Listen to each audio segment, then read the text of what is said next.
Okay, our aim in creation research, we make no apologies for it, is that I was giving a lecture in the University of England, and one of the guys who'd come to Christ through our ministry, who is now a tutor there, said, here's your aim, that people may see and know and consider and understand together that the hand of the Lord has done this, the Holy One of Israel has created it. So no, we do not worry too much whether Facebook loves us or hates us. I just got a message saying we've been displaced off Facebook, apparently for some offense. I don't know what it is today, but that's our aim, and Facebook can love it or leave it. And it's something we make no apologies for. We want you to know that the hand of the Lord, not just any Lord, the hand of the Lord God, not just any God, but he's the Holy One of Israel. He's the one who created it. So anything else you want to know about today's program, you can go to creationresearch.net, click on the fact file. Diane's responsible for that, and you'll find we have some wonderful stuff there about apes and man, chimpanzee, etc. Okay, IQ test in our first section. Human being. I mean, there's a pretty girl's face. Here's a guy's face. What do you notice is common between these? There's a young child. There's a slightly older child. There's a boy child. Can you see anything? Do you realize that monkeys can't cry? Or they can show distress, but they cannot cry tears. Now, Diane might want to comment on why that is later on, but in reality, when we follow up Joseph's comment of today, we're going to look at differences. You never read in your school textbooks that human beings can cry and monkeys can't. Oh, yes, we can both mourn, but we cry. They don't. Okay, today's topic deals with the fact that no gorilla is reading this. No monkey can read that. They're not even sending in questions to Sam. They're not even watching Sam, no matter how good looking he is, or the fact that he's using his new computer so we can see him again. In fact, we've often made the point that no gorilla can read that. You see, the starting point of the Bible is that in the beginning, God created. No apologies. And it's not just any God, it's the Lord God of Israel, who became the Lord Christ, who descended to Israel. One God, three persons. Let us make man. Do you realize now why this is us? It's us in the Hebrew. It's plural. Let us make man in our image. So God created man in his own image, male and female, he created them. Now, the importance of this is that you and I can do one thing. I get sick and tired of debating skeptics who say, oh, you Christians don't think. You don't do real science. Well, if you want to be God's detectives, you need to take advantage of several things that God has instructed. I mean, God said to the people of Israel, through the leader of Israel, come now, let us reason together. And he said, you will love me with your mind. He told Moses that. Now, today we're going to do that, and we're going to be God's detectives and try and figure out what the evidence is that we were made in God's image. And we're going to investigate just a few of these. What would the evidence be? Because some of you out there are skeptics and saying, it's impossible to believe we were made in God's image. Surely the evidence of the monkeys and the apes and the gorillas, etc. And then you go to museums and you see that. Man is just another ape. And not one place where you see these discussions do you ever say, what would the evidence be if man alone was made in God's image? Or you will see skeletons of humans. You realize there are some museums where the human skeletons are really in the minority. I mean, look at all those skulls behind, all designed to show you how similar we are. And almost none of them concentrates on how different we are. So let's try and find out both how similar and how different we are. Yes, you love going to the zoo because, let's be honest, you'd like to poke fun and say, that reminds me of my little brother. It becomes a joke. Your little brother gets it, but the orangutan doesn't. So I visited this guy in a zoo and I decided I'm going to take some pictures.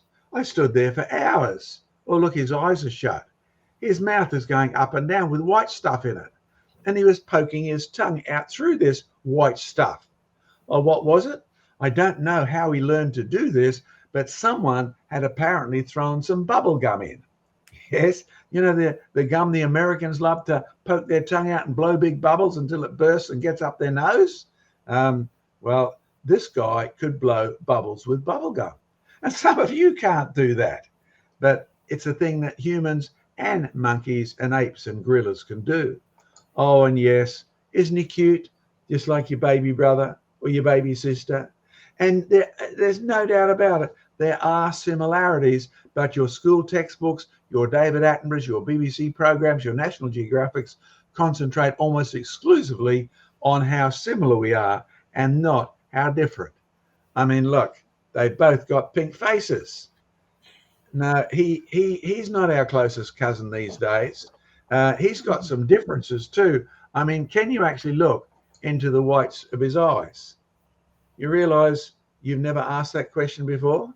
You can see the whites of the eyes in the human, even though they've both got pink faces, the human's got eyes that have got whites in it. Okay, can you see the difference now?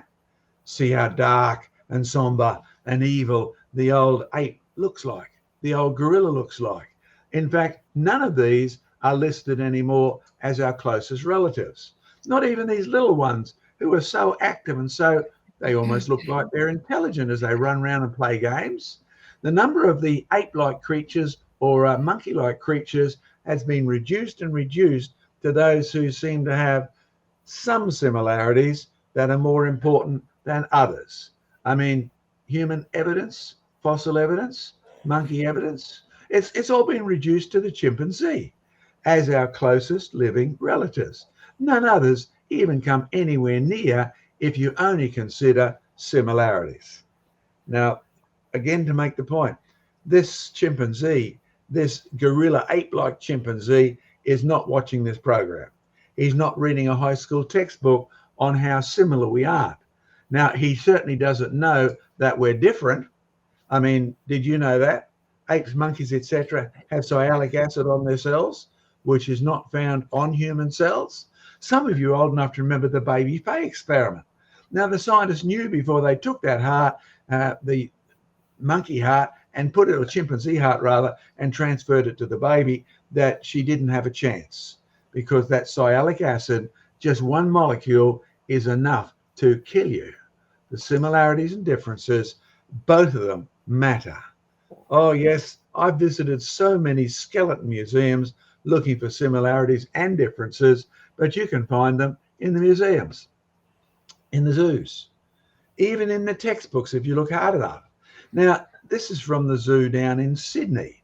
And I'll be honest, quite a few of the people who are on board there are not exactly in love with creation research because they want us to think that we are made in the likeness of the apes. We are not made in the image of God originally.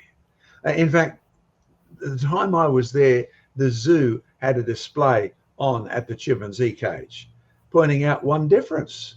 That's so vital. Can you see the human foot in the middle top? Can you see the chimpanzee foot on the right-hand side? Do you realize that the chimpanzee, its foot and its hands are similar, and the human foot and hands are different? I mean, when I first went to the British Naturalist Museum a long time ago, they had this guy on display. Do you notice the hands? Do you notice the feet? They're actually pretty close. In fact, both of them have fingers and thumbs. I mean, they have hands for feet. In fact, that's why they can hang upside down in a tree. When you have a look at these guys, which end would you shake hands with? Perhaps if you're a boyfriend or a girlfriend, you might want to know. But the fact that they've got 4 hands and you've got 2 hands, it's a simple difference, but it's why you can't hang upside down holding onto a branch with your toes, because toes are actually functionally different and they are for different reasons. But it also produces one consequence. You see our mate the gorilla here? Now, if your mum, when you were young, saw you playing in the yard, crawling along, looking like that, she'd rush you off to the hospital straight away and they'd deal with you for curvature of the spine. You would be in a serious, sorry state. Now, do you notice the length of his arms? Do you notice the length of his feet? In addition, their arms go right down to past their hips. Wow. And in fact, what you find is this produces another effect as well. See where his head is? I mean, look, strip the skin off, have a look at his head. The head is actually hanging off the end of the skeleton. Now, that also produces a consequence. And it's one reason why the chimpanzees and the gorillas and the apes and the orangutans can't even watch this program and make sense of it. I mean, look, there he is. He's looking at us. See his long arms? You can't see his hands there. 4 hands, that is, remember? Because when you've got 4 hands, your head hangs off the end of your skeleton. Therefore, unless you have curvature of the spine, you can't balance the weight of your head against the weight of your skull and against the weight of your body, that is. So you can't have a straight backbone. Therefore, you have a problem. You see the back of the skull is full of muscles to hold your head up, because if you didn't hold it up, you'd bump into every tree. But if you have to have such huge muscles, you can't have much room for brain space. Now, a lot of consequences follow from that. So your brain, Diane will talk a bit about brain space shortly, you've got 1,200 or so cubic centimetres. The old apes and gorillas are down to the 400. They don't even have room for sort of the cognizance that you have listening to this program. Oh yes, you've heard about their cousins, the bonobo, the pygmy chimps, standing upright and walking. You've seen the little sequences in every high school course where they play you this locomotion in bonobos. See, it walks along, see, it then starts to stand up, and it looks like a human, and then it goes down again. In fact, if you have a look at this, what you find if you read the full program is the chimpanzee, the pygmy chimp, he can't stand up that long vertically much at all. Yes, he can do it. And he does it particularly in water, where the water's holding his weight. But he is let's see what the textbooks say about him. He's a habitual quadruped. They also engage in bipedal locomotion. So, question, how much time do you spend walking around on all fours? I mean, let's be honest, by the time you get to 1, you're already up on your feet, and you'll stay that way unless somebody knocks you over. Or like me, you're crawling through a cave trying to get through this very narrow little access. But bonobos, they're habitual quadrupeds, and I'll guarantee your teacher didn't tell you that. Okay. Remember the challenge that I made? The Bible says study to show yourself approved. It says search out all things. It says test everything. Okay, you are not being unscientific if you say, what would the tests be that man was made in God's image? And not just spiritually, because God is a spirit. So one of the evidence should be that man would have a spiritual aspect. As far as we know, there's no first church of bonobo science. They don't go to church. They don't have a religious structure that we can discern. But if you're looking physically, socially, mentally, the things that are much easier to deal with than matters of the spirit, what would the differences be? Well, we haven't got time to deal with all of them, but we do have a key difference. Key difference, that's the one that the similarities are far outweighed by the differences. This one alone is all you really need. I mean, here's evolution, right? The chimpanzee standing upright to the man. Now, let's be blunt. There's never been any evidence of that at all. We've got chimpanzees, we've got humans, we've got a bunch of skulls. Diane's going to compare some of these skulls in a little while, so you can add some more data to it. This is evolution, a good picture. This changes evolution from nature to nurture, from a big bang that brought things into existence when nothing had occurred, molecules to microbes to monsters to men. You are not made in the image of God. You're made in the image of, hydrogen, I guess. But where did it come from? What's it made by? Well, all by chance, all by change. Whereas the biblical picture says the real history of change is from God, who created us in his image. We did not happen by ourselves. But then sin came in, and that thing the theologians call the fall. Not a very popular discussion today, but the reason for the war in Ukraine is that man is a sinner. Sadly, the verse that Joseph talks about, and he'll come back to that, mentions that when Adam had kids, They were made in his likeness. Yep, you heard me right.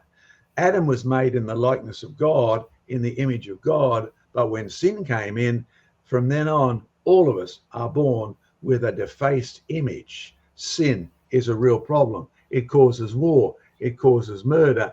It even causes the animals to fight one another. So the one major difference is this one. Have you ever asked this question? Why do we speak and monkeys don't? Let's stop fooling ourselves. You can teach monkeys sign language. They don't teach it to each other. You can even teach them to respond to your verbal commands. But then my dog does it better than the monkeys usually do. Why do we speak and the monkeys don't? Well, it's there in that Bible verse. God said. Do you realize that we were made in the image of a God who speaks? Not just a God who's a stone idol, but a God who could not only create, but he spoke. God said, let us, the Trinity, the triunity, let us make God in our image. If you're going to be made in the image of God, then have a think about what image means. Go and stand in front of a mirror and talk to yourself. Have you noticed you can talk, but your image, the image in the mirror, the lips move?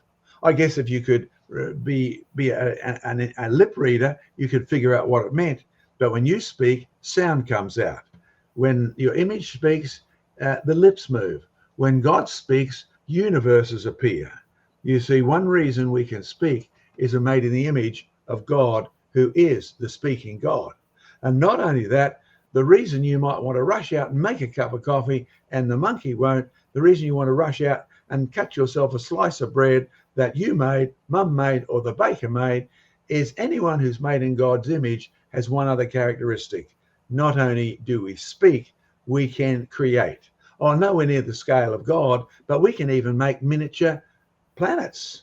It's called the International Space Station. We've even had Russians on that recently. Isn't that great? Better than them fighting down on Russia versus Ukraine. Let us make man in our image. So the evidences that you look for, the fact that man can do the things that God can do and the monkeys can't. Man just won't do them as well as God did them, and he'll do them even less efficiently because man is no longer totally in the image of God. Sin is a problem, and we're made in the image of Adam's fallen son.